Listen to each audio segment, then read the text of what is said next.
Hello and welcome back to Bump Love. And today we want to discuss a topic that has been floating around the airwaves and social media and all over, something that's pertinent to us as parents. So as we all know, Cabinet recently approved the proposal to reopen schools in Uganda to non-candidate classes. And while I am overjoyed, because honestly, the kids have been home for such a long time, mine is tired and just wants for the first time to go back to school. So while there is that, there is also the other side of the fence. There's worries, there's anxiety. Are we in order really to do this? And even if it's in a I know it's in a staggered manner, so this should help, but it doesn't negate all the anxiety.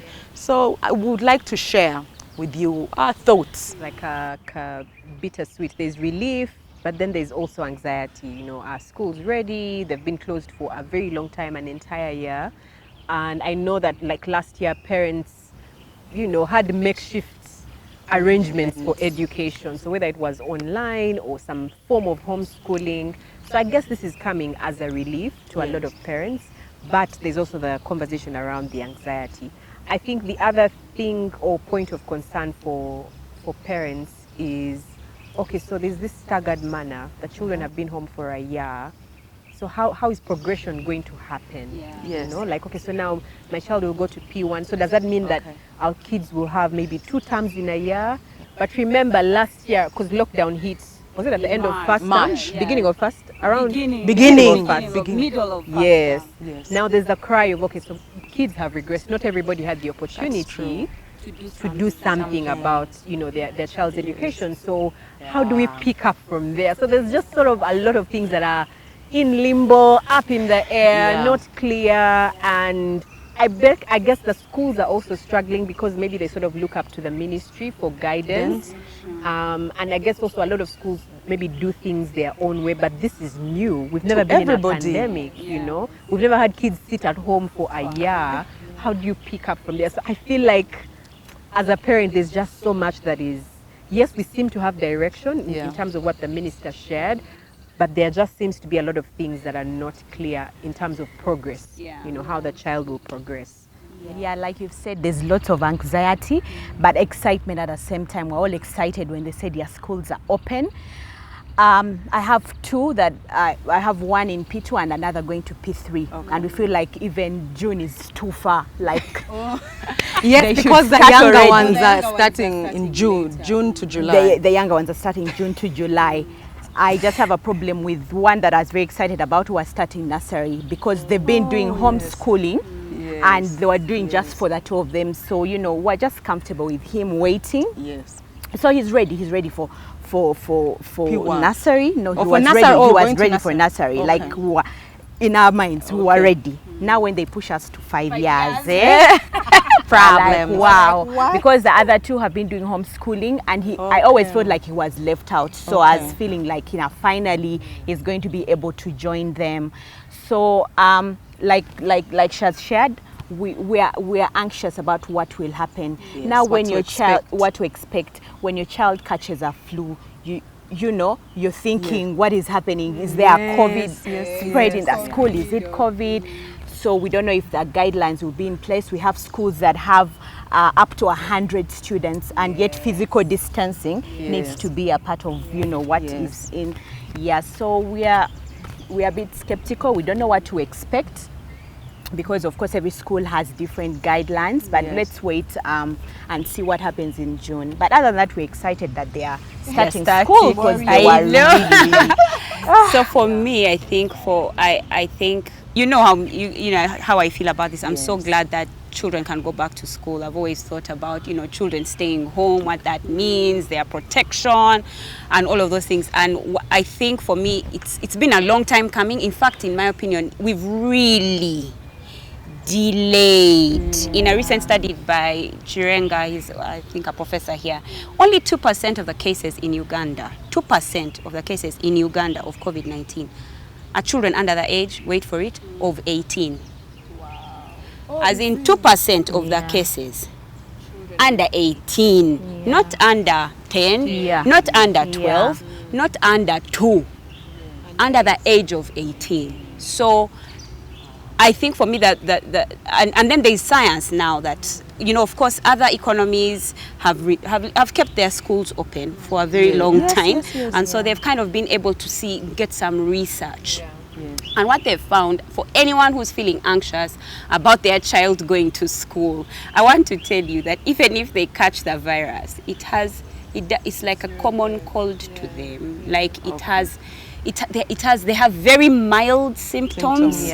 Very rarely do they get into very extreme cases of the disease.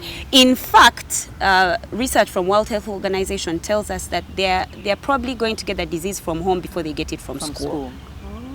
That's why this has been a long time coming. The ones who are going to give them the disease are those of us who are entering Chikubo.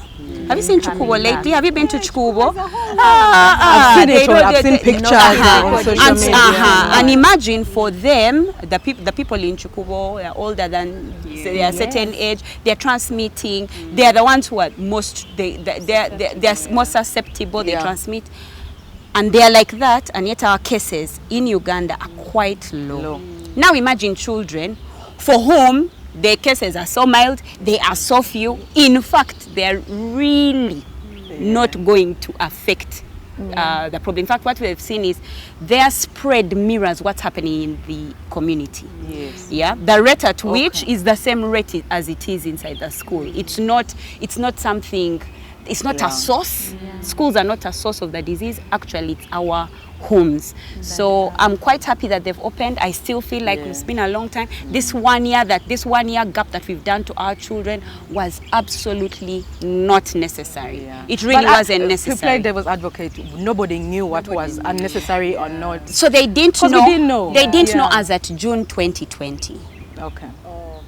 As of June 2020, there was a period where it was excusable. There was a period, yes, because the research was still coming through. And remember, this is March, April, May, June. People are still not sure. They are saying, oh, their children are spreading. The children maybe not keep them in.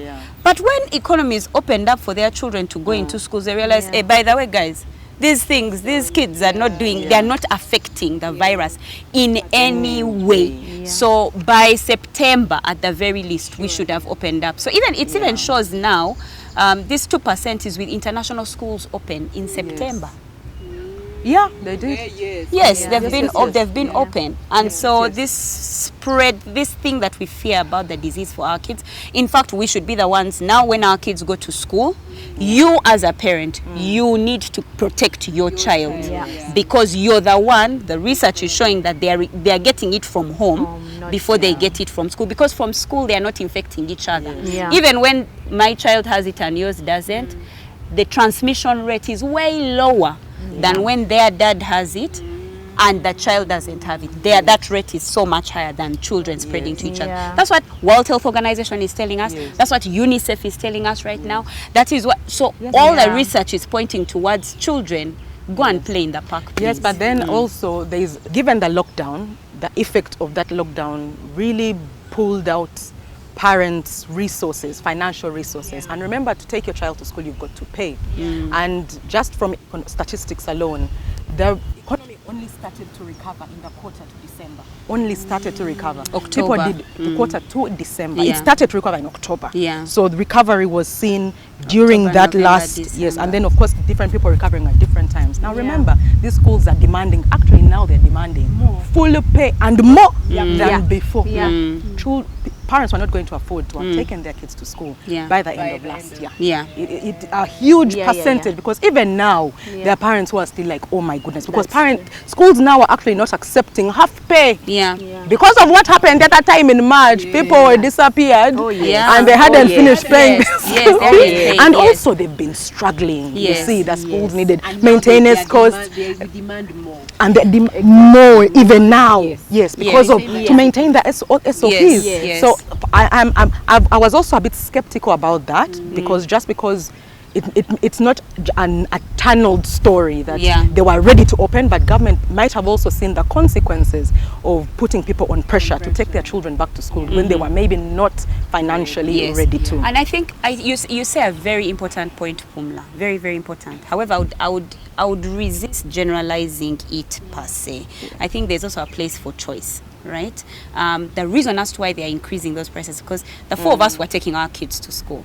Then all of a sudden, you get a teacher, she gets a teacher, and now they are left with only you and I, Pumla, Yes. paying. So they Yes. will Okay, increase of because course. you see, at the end of the day, the banks have not reduced our loans. Those of us who have taken loans, those of us who are paying rent, I for changing. one, our landlord was actually increasing our rent. It was just like, we'd like to come in and survey the premises. We want to review the rent. You know what that it means immediately. You understand what I mean? So at that point, you have to. It becomes now a business, like you've said, economic, but now it's business. I have to stay. I have to eat. So we are fighting for our survival. But while we are at that, in this same economic during the lockdown, people were building. They were buying cars. They were building mansions. So I hesitate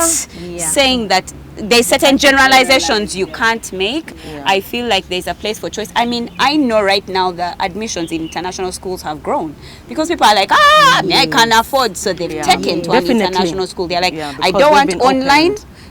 But because of this I can add some a bit more, and I take to international. So there's a place for choice, and I think people should be allowed to make that choice. Okay, so at the back of this, while we are celebrating schools reopening, for those of us who have children in educational institutions over a certain year, the education minister said that for those schools handling children between the ages of 3 to 6 or under 6 years old will remain closed throughout the COVID season.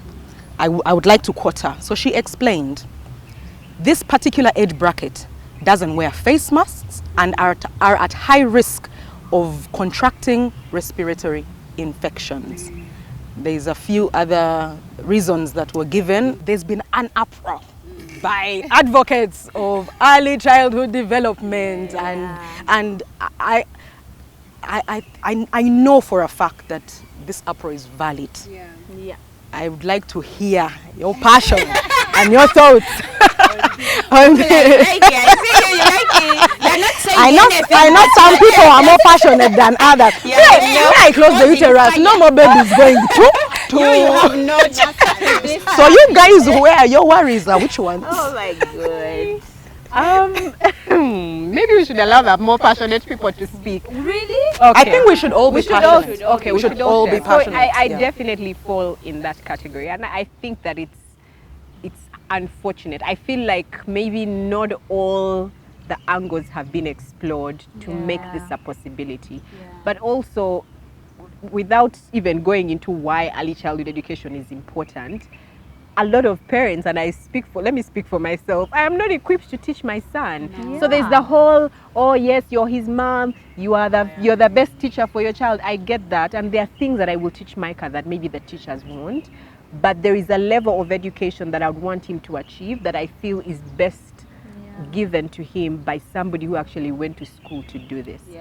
So if that is stripped away because I am expected to stay at home and teach my child, I don't know if that is fair. I feel like Manuela was saying earlier, that the element of choice should be put in place so that if I feel like I am unable to, or if I have to toil and make money for my family, because let's face it, a lot of our homes these days are two income. Then there's the single moms, not because we want to, but we have to. So I feel like the element of choice should have been allowed.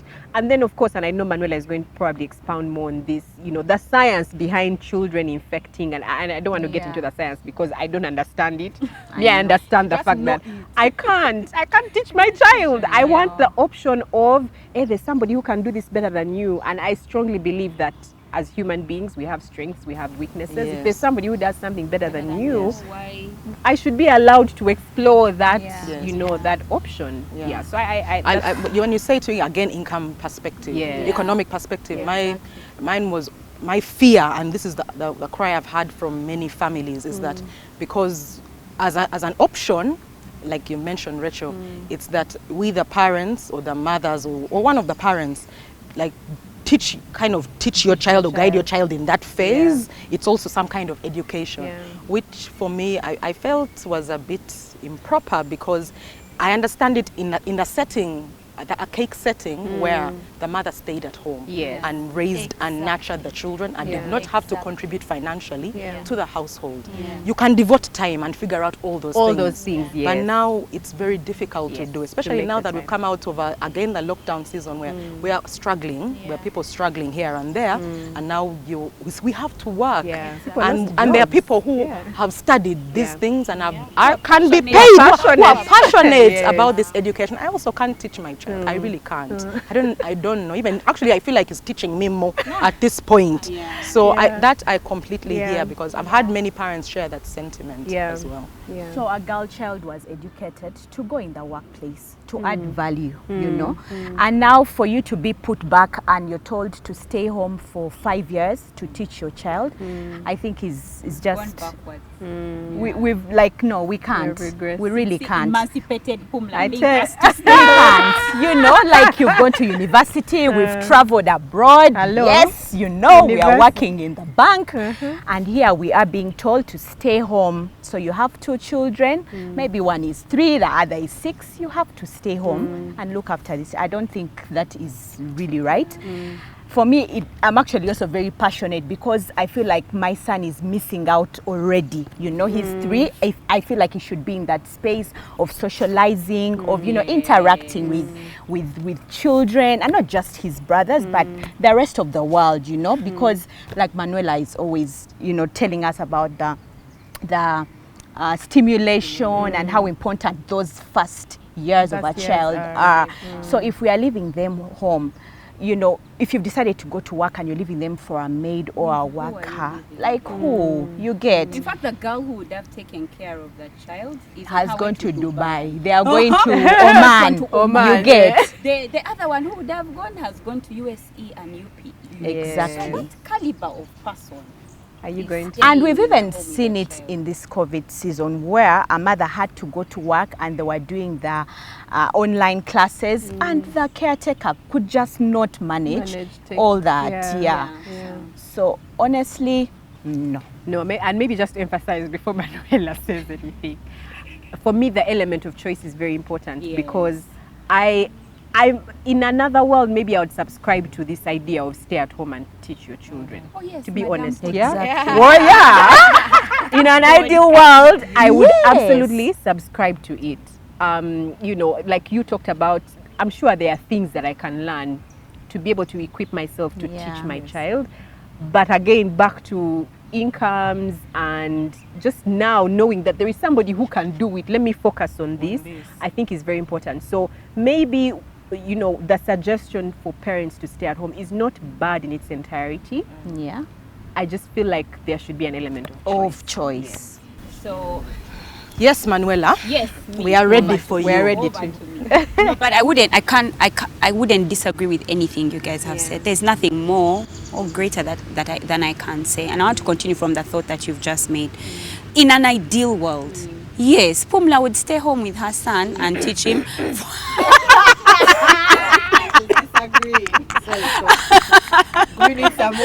Teach him how to write and how to read and how to all of those things, right? In fact, even us in ECD, we encourage parental participation in their child's development, because we feel like there was a place for which it was being missed, right? And being handed over to us, the educators. Yeah. We never ever knew that there would come a time when we'd have to say it the other way around. It almost comes off like an oxymoron, where we're saying early childhood starts at home, but it cannot be completed in the home. Yes. It starts at home, the first 3 months, the first 6 months, you're breastfeeding. That's where it is best done from. After that, the element of choice comes in. You can decide to be a stay-at-home mom, especially if you're privileged and you can afford it. Yes, stay at home. Even mothers in the rural villages don't stay home. They go into their what? Into their gardens.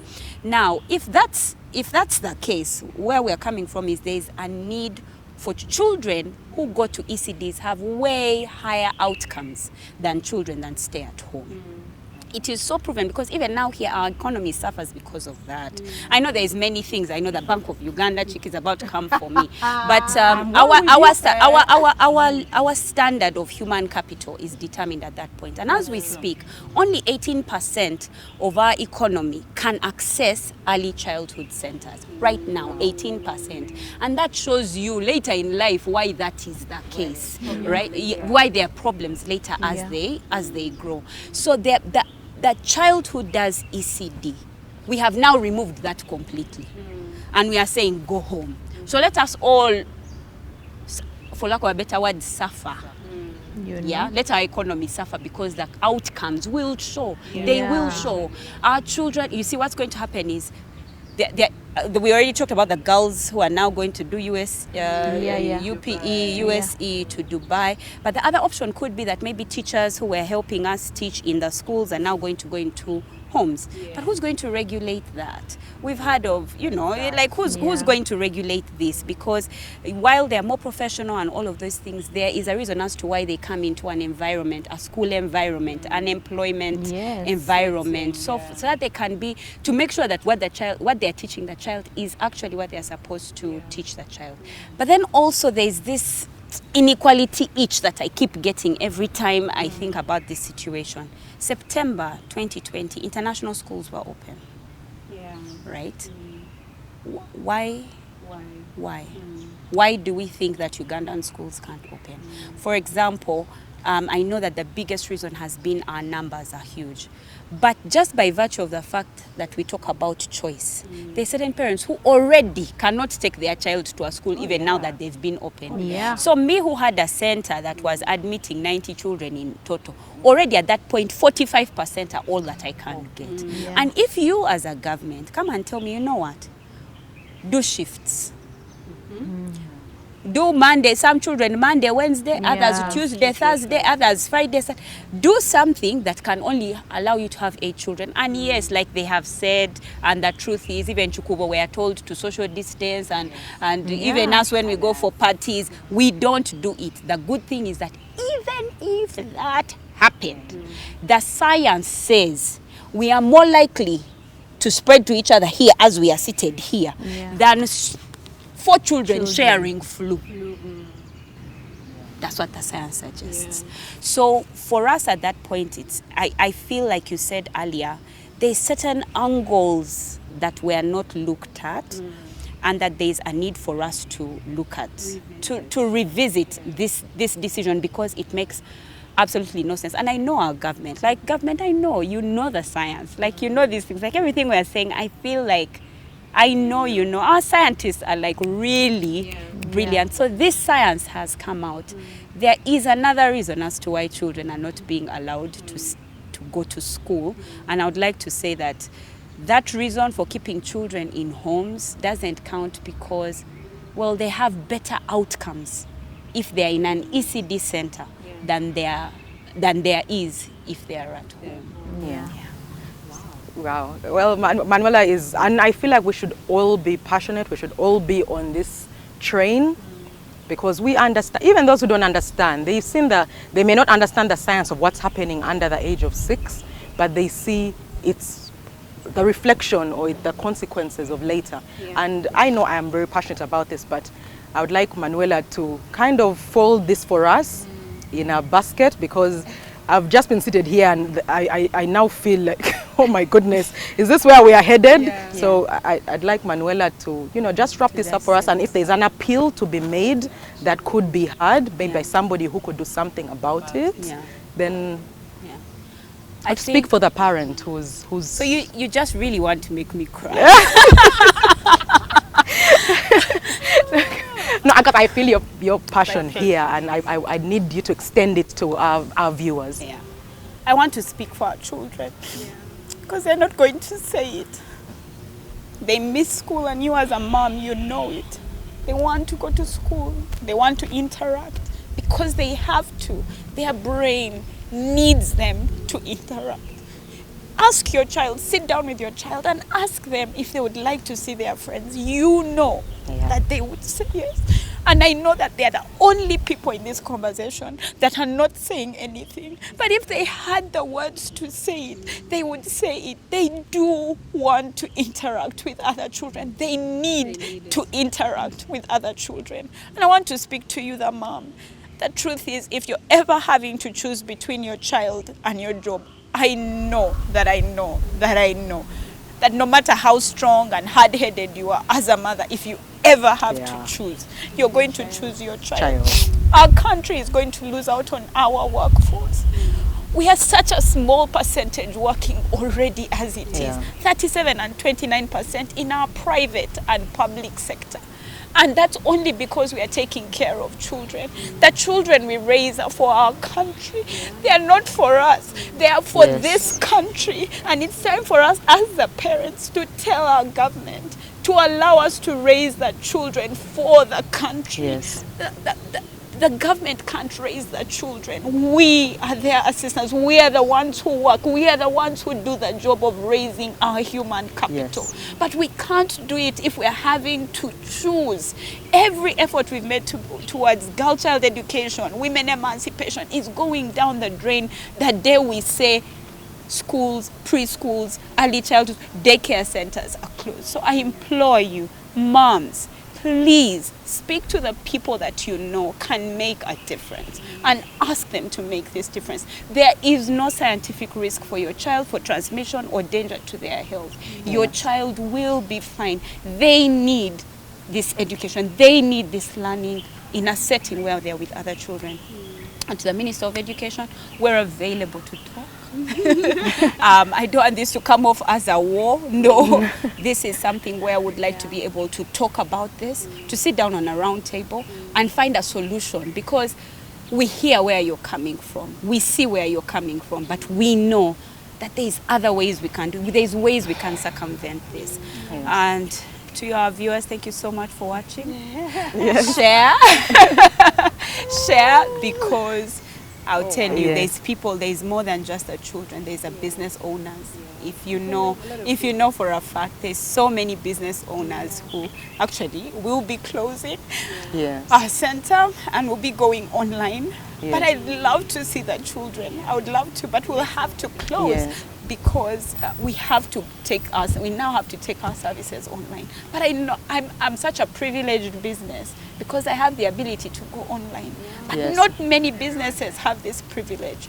There's so many business owners that have lost their businesses in this time that are still going to lose it, especially since the closure is indefinite. No one knows. Actually, the only mark we know is 5 years. No, actually that means never opening. Because if we are going to wait until there are 5 years to go to P1, when will we ever open? So essentially we've been closed. So there's so many people that have invested in this sector. So many people are employed. Over 7,000 pre-primary schools in this country.